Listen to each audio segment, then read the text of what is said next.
In the heart of Mississippi, a chilling tale unfolds. A group of officers, known as the Goon Squad, has long been shrouded in whispers of brutality and intimidation. Their reign of terror, once cloaked in darkness, is now exposed by a lawsuit shining a light on their horrific actions.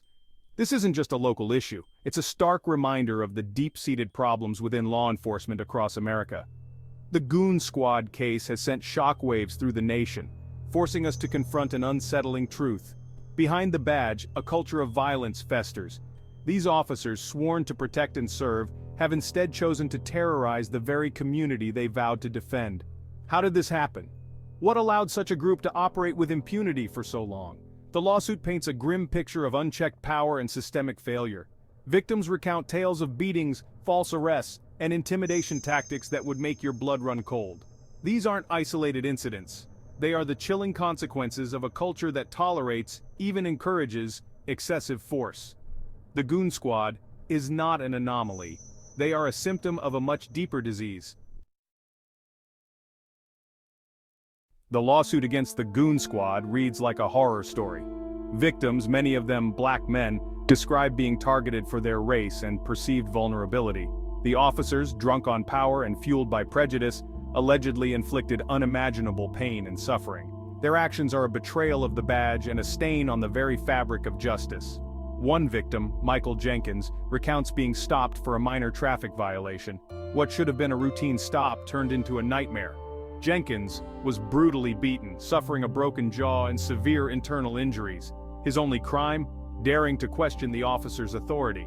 His story is sadly not unique.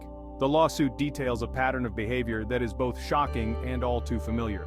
Victims describe being subjected to racial slurs, threats, and physical violence, often without provocation. These weren't just bad cops. They were a well-organized unit, operating with the tacit approval of their superiors. The culture of silence within the department allowed their reign of terror to continue unchecked. Sadly, the Goon Squad is not an isolated case. Across the United States, similar stories of police brutality and misconduct continue to surface.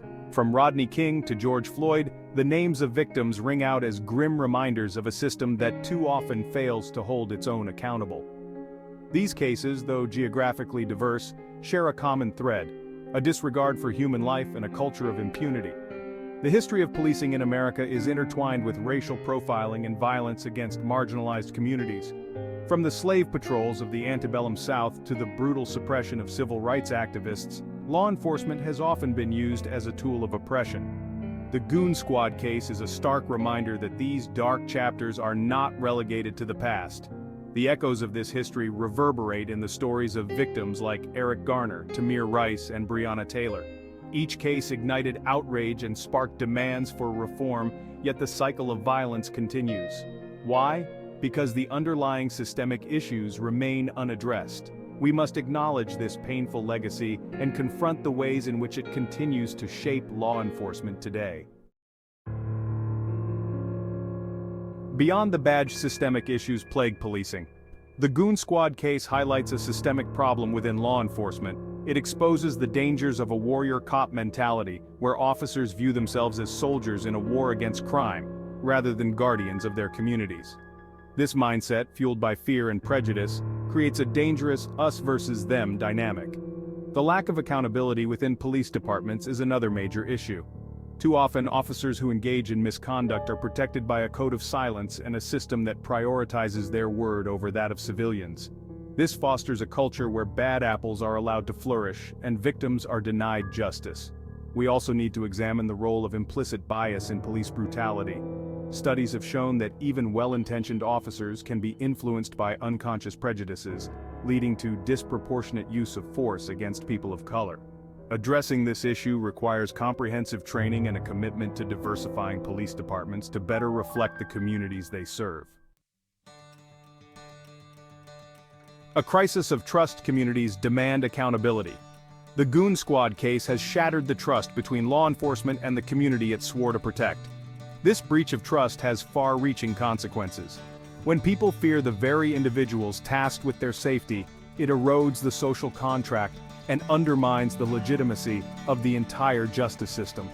This crisis of trust is evident in the nationwide protests against police brutality. People are demanding change, calling for greater accountability, transparency, and a fundamental shift in how we approach public safety. These demands cannot be ignored. Rebuilding trust requires a multi-pronged approach.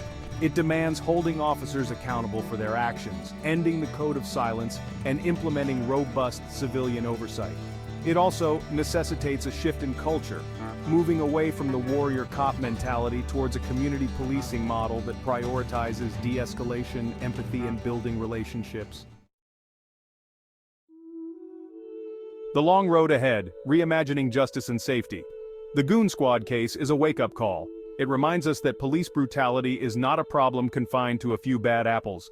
It is a systemic issue that demands our attention and action. We must reimagine what justice and safety look like in our communities. This means investing in community-based solutions to crime, addressing the root causes of violence, and providing adequate mental health and social services. It means demilitarizing the police, prioritizing de-escalation tactics, and ensuring that officers are properly trained in cultural sensitivity and constitutional rights.